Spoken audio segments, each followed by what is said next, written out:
Hey,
welcome. This is the first installment of my Bossa Nova workshop for guitar.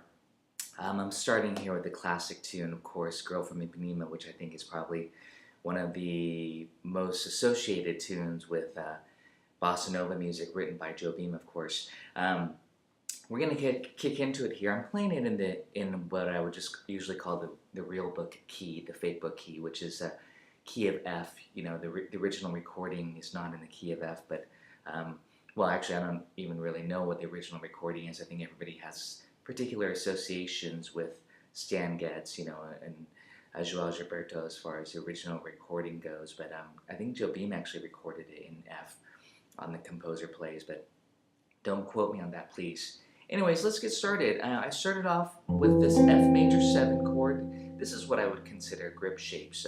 For the intro, and I did this, I'm using my play along here, so I only did it one time through. I'm like this, F major 7. This is a great chord here. This is a G flat 7, flat 5. Very important for this song. Here's G flat 7, by the way, but we want to flat the 5 to keep that C as a pedal tone between these two chords. And this is, by the way, a quick note, a substitute for the real 5, which is C7. So it's called tritone substitution. If you put the flat 5 in the bass, you get G flat 7, flat 5. So, you know, it's like doing that 1 to 5, very, very common. So it's a great intro, but it sounds much hipper just to go up a half step. It's a great trick. Okay, so now to kick into the, and I did that just once again, but you can do it as long as you need to. And by the way, I'm also kind of doing this hybrid style where I'm using the pick and my fingers at the same time. I'm not being traditional in any way here. I'm just, you know, doing my interpretation of the Brazilian style of Bossa Nova. It makes a great chord melody. I kick into this chord here, F add 9. Associated with Jimi Hendrix, if you guys know what I'm talking about here. Very colorful, very open sounding. So I go like this, and so it becomes F add 9. Then I lift up my pinky to get the major 7, and to get the D here. And those are your melody notes. It's very colorful. You have the 9, the 7, and the 6. So refer to my PDF as far as my arrangement goes here if you want to actually see it. So I'm just going to kind of talk about the shapes here for this video. And I think sometimes I wrap my thumb around to get that bass note, especially if I'm just playing truly solo without a bass player. Okay, let's move on. The next chord is G13. I'm just going to break this down kind of quickly here. In the G13, I'm actually hitting the bass note. Hopefully you know your 13th chord. We're taking the G7 and adding on the 13th, which is that E. But not only that, I'm kind of fingering it like this. This is what's kind of important. So I'm barring it so I can get the high note, which is the root, the melody, G. And then it goes to the 6, or the 13 in this case, because it's dominant chord. And it's same melody notes there. So the melody is kind of the same for both chords.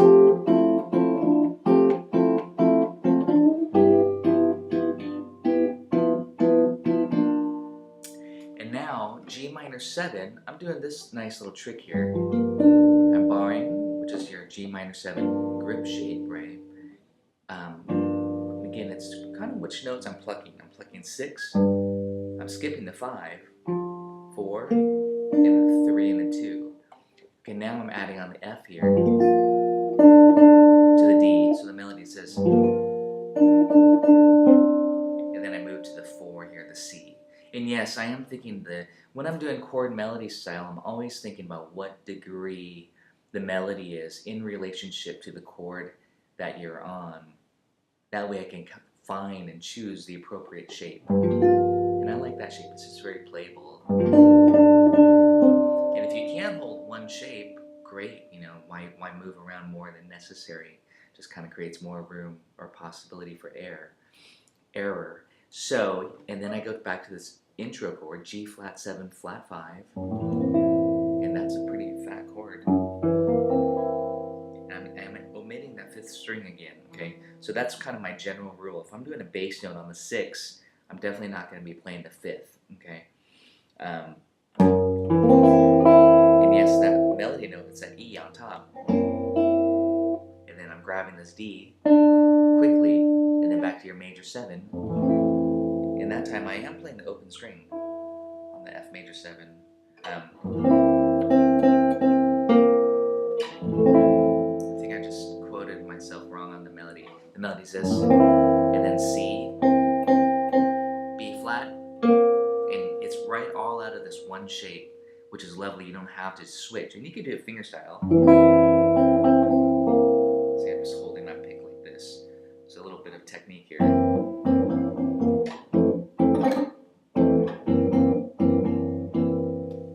And I just lost my pick. So that's your A section. Let's do that again.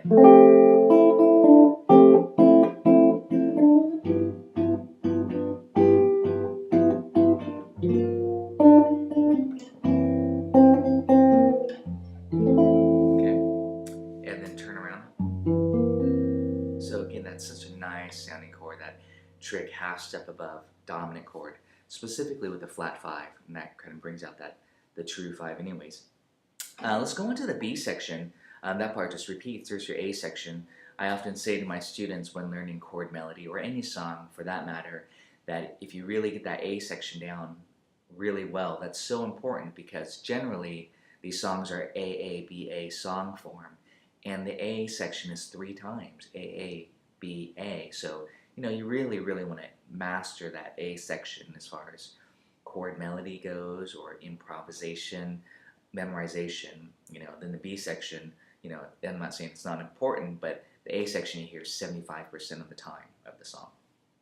So, now let's hit the B section. Oh, on this song, the A section just varies slightly at the end, which is also pretty common for all songs, is that the last A is just a little bit different. The B section modulates to G flat, major 7, goes up a half step. So I'm choosing this shape. This is not a typical shape, and the 7th is on top. This shape comes from the C major 7. Okay, all these chords kind of come from either C, A, G, E, or D, the cage system. So now I'm doing it like this. I'm adding on the root. Then I quickly grab this shape, and that's just a G6 chord here. I'm not wrapping G flat 6. I'm not wrapping my thumb around, I'm just kind of.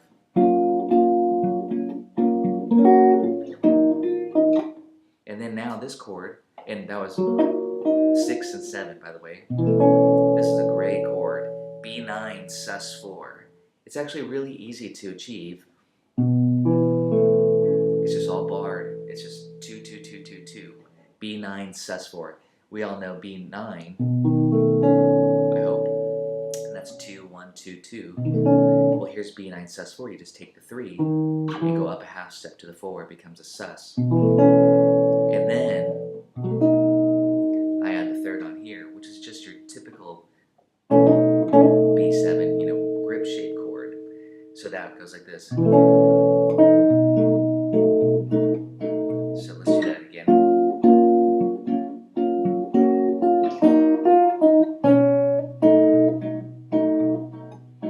Next chord, very, very colorful B section, F sharp minor 9, which is really G flat again. They went from major to minor is what I did, but it's renamed when you see it in the fake book, and the 9 is in the melody.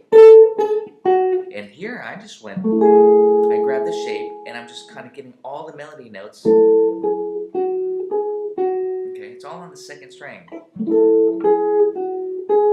So I'm holding the F sharp minor 9 shape. 9's on top, move it over to the third, back to the 9, bar, to the root, that's an F sharp minor 7, back to the 9, back to the root, and then I'm going to the same little dominant thing that we just did here, D9 sus4 to D7.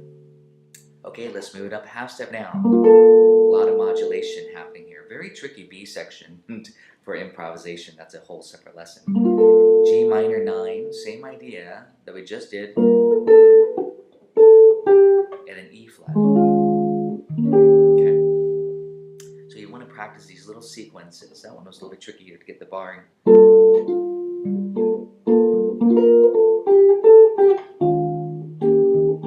And I'm not really talking about the rhythms of the melody. You can freely interpret the melody yourself how you want it. Just listen to the song a lot.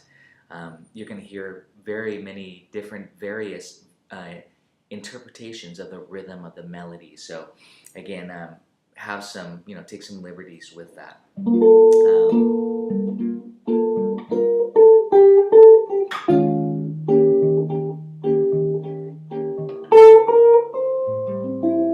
So there I did a little pickup notes, but each day I did this A minor 7. Again, I kind of did that earlier on the A section of the bar. I use this quite a bit. Okay, you can even use an open A in this case. I try to use open strings when possible, and the melody goes. I do want to talk about this chord, another very colorful chord. Very kind of Django Reinhardt, of course. D9, here's D9, we all know this now. And then bar across with your first finger if you can, to get that flat 5 on top, or it could be called a sharp 11.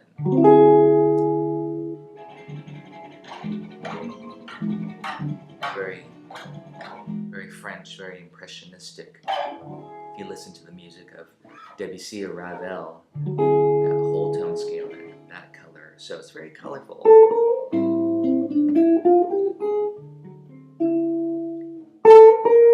Same idea. Okay, so that was that sequence. And then the last A section, I did it how I did it at the top.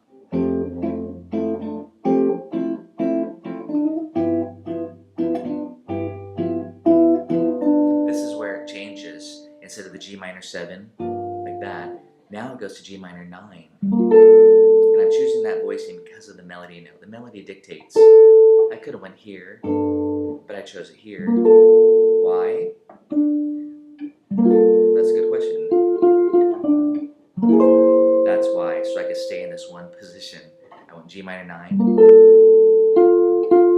And the melody is just plucked all in the chord shape, except for that one note. And then, this chord again, we use that on the B section. That's G flat 9, the tritone sub again, with the flat 5 on top, or sharp 11. And then I went down.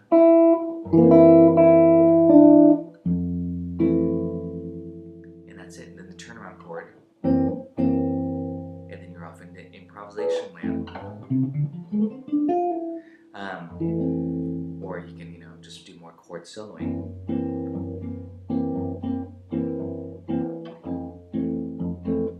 So that last part, last A.